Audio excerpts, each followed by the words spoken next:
Esta secta casi acaba con un pueblo y aparte odiaba a los niños. Aquí te explico lo que hacían. Comencemos. Hola, me llamo Sarito y tengo casi 10 años. Vivo en Hawái con mi madre, y aunque venimos de una vida difícil a causa de mi padre, hoy estoy muy ilusionada. Mi madre me dice que pronto tomaremos un avión hacia un país lejano, donde nos espera una aventura. Hace poco que la veo sonriente, como si hubiera encontrado algo que le diera luz. Ella lo llama un ser iluminado. Yo no entiendo muy bien lo que eso significa, pero estoy contenta de que ella se sienta feliz y segura. Me emociona conocer nuevos lugares, lejos del maltrato que sufrimos antes. Ese ser iluminado del que habla la madre de Sarito es alguien que apenas comenzaba a hacerse notar. Lo llamaremos Osho, aunque su nombre real fue Chandra Mohan Jain. Nació en la India en 1931 y se crió en una familia de clase media. Desde joven mostró una personalidad rebelde y se interesó por la filosofía y la meditación. Con el tiempo, fue desarrollando teorías espirituales que combinaban distintas corrientes filosóficas y religiosas. Su elocuencia y su estilo poco convencional lo llevaron a formar un grupo de seguidores a los que llamó Sannyasins. Pronto se hizo famoso por sus charlas sobre el amor, la liberación sexual y la meditación, convirtiéndose en un gurú muy popular en la India. Sus enseñanzas y métodos también empezaron a causar controversia por lo radicales que eran. Y así, mientras Osho expandía sus ideas, Sarito y su madre abordaban un avión, convencidas de que formar parte de la comunidad de este gurú sería lo mejor para ellas. Al llegar a la India, sentí como si todos mis sentidos despertaran de golpe. El calor húmedo, los colores intensos, los aromas desconocidos, todo me resultaba abrumador y fascinante. Mi madre y yo nos dirigimos directamente a la comuna de Osho. Apenas cruzamos la entrada, fuimos recibidas por personas vestidas con túnicas de tonos rojizos y naranjas, que nos sonreían y nos invitaban a sumarnos a aquel mundo tan distinto al que yo conocía. Poco a poco empecé a sentirla cada vez más distante. Mientras ella pasaba horas en meditaciones y reuniones, a mí me asignaban tareas de oficina, aunque apenas tuviera 10 años. Fue así como conocí a Vidya, la tercera mujer más influyente alrededor de Osho. Ella me enseñó a archivar papeles, a llevar recados de un sitio a otro y a desenvolverme en ese lugar donde, de repente, me sentía más una trabajadora que una niña. La emoción de estar en un país nuevo se mezclaba con la sensación de que mi madre se alejaba de mí. Cada vez le importaban menos mis problemas o mis dudas. Toda su atención estaba volcada en Osho y sus enseñanzas. Además, rara vez podía salir de la comunidad, lo cual me impedía conocer realmente la India. Era como si mi infancia se esfumara en medio de horarios, recados y esas pláticas interminables sobre iluminación que mi madre seguía con devoción. Osho, por su parte, vivía un momento de tensión con el gobierno indio. Sus discursos sobre la necesidad de liberarse de la moral tradicional y de romper los tabúes religiosos despertaban la preocupación de las autoridades, que consideraban sus ideas ofensivas y peligrosas. Además, la cantidad de extranjeros que llegaban a la India para unirse a su comunidad no hacía más que aumentar la desconfianza de las instituciones locales. Una de las teorías más polémicas de Osho era su visión respecto a los niños. Aseguraba que eran un obstáculo para la evolución espiritual de los adultos. Por ese motivo, promovía la esterilización y convencía a los padres de tratar a los pequeños como si ya fueran mayores, dejándolos desprotegidos. Así, la madre de Sarito dejó de ejercer su rol materno de manera tradicional y se volcó por completo al misticismo que Osho predicaba. En medio de estos conflictos apareció Sheila, una mujer que se volvió fundamental en la vida de Osho. Con los problemas cada vez más graves en la India, el gurú decidió trasladar su comuna a Estados Unidos, y Sheila fue designada para liderar la compleja logística de esa mudanza.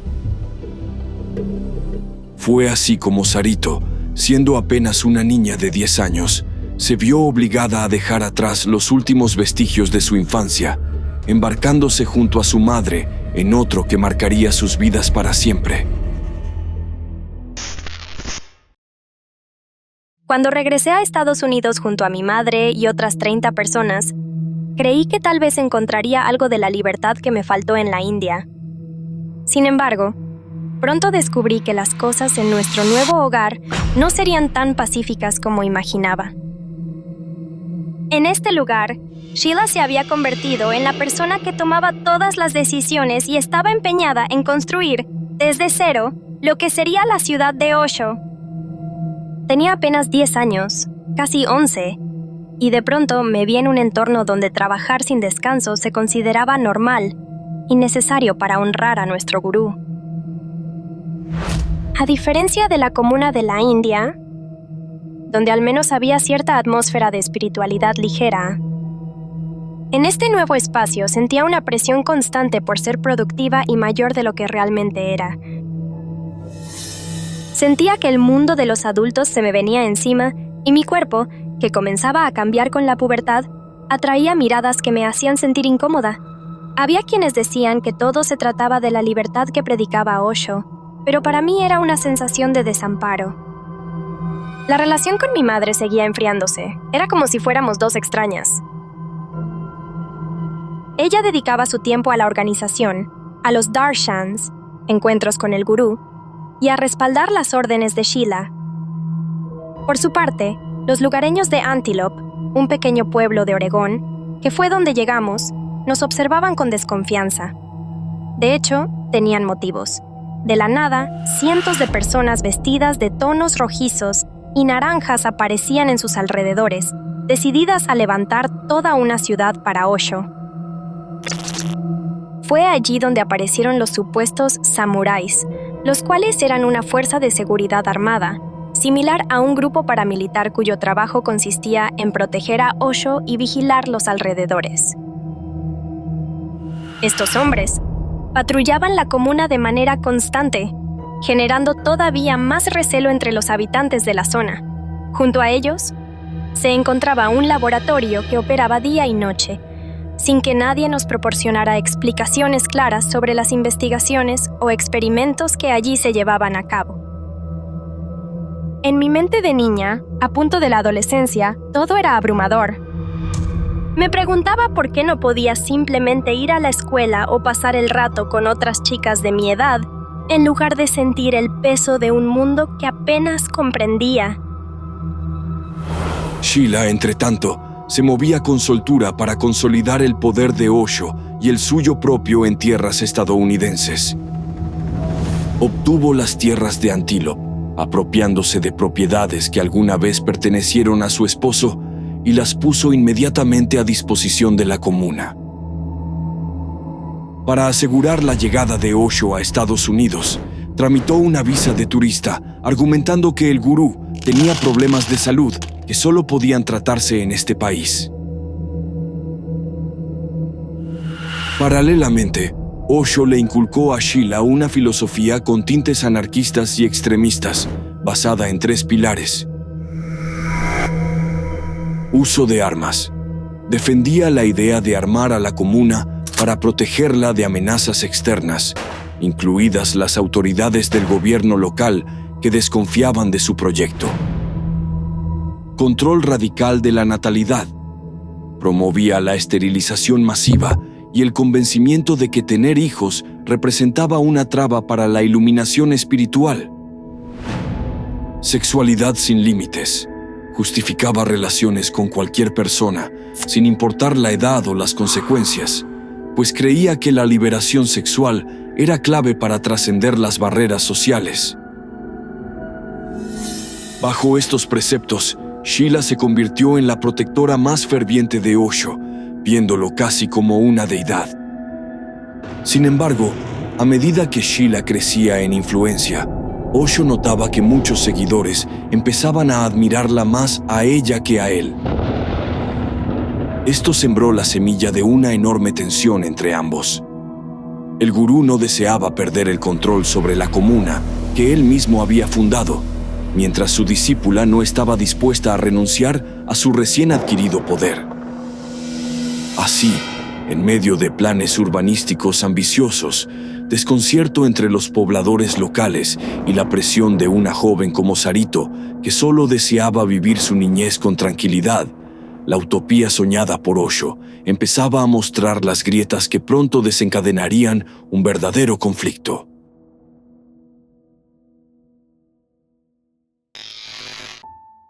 Con 12 años, mi cuerpo y mi mente apenas entendían lo que era el amor o la sexualidad, pero en la comuna de Osho todo era libre. Aún así, yo sentía que algo estaba mal.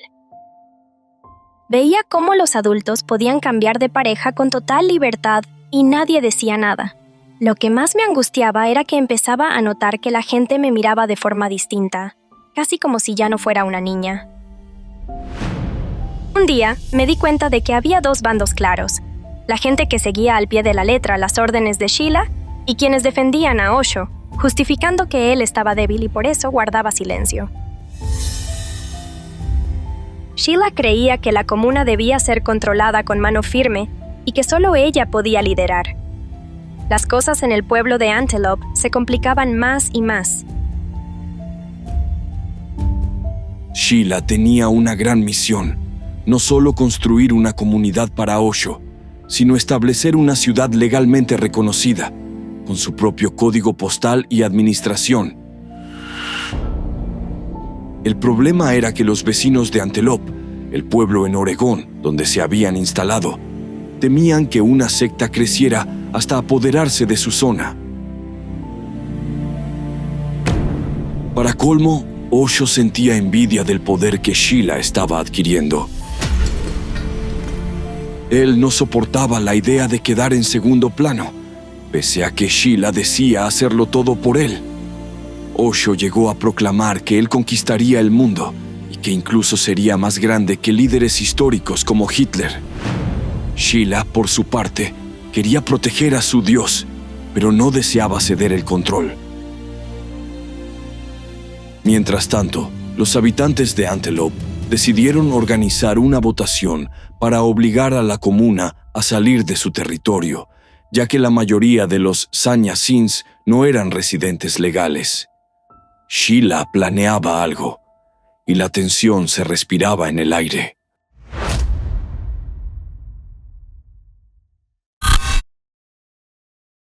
A mis 12 años, mi vida en la comuna era cada vez más aterradora. Un día, me llamaron para ponerme un dispositivo intrauterino y así evitar que quedara embarazada. Sentía que mi inocencia se desvanecía. Mientras tanto, los samuráis estaban cada vez más armados y el laboratorio no paraba de trabajar. Llegó el día de la famosa votación. Para sorpresa de todos, los habitantes de Antelope no se presentaron. Luego nos enteramos de la razón. Estaban enfermos. El plan de Sheila fue terrible.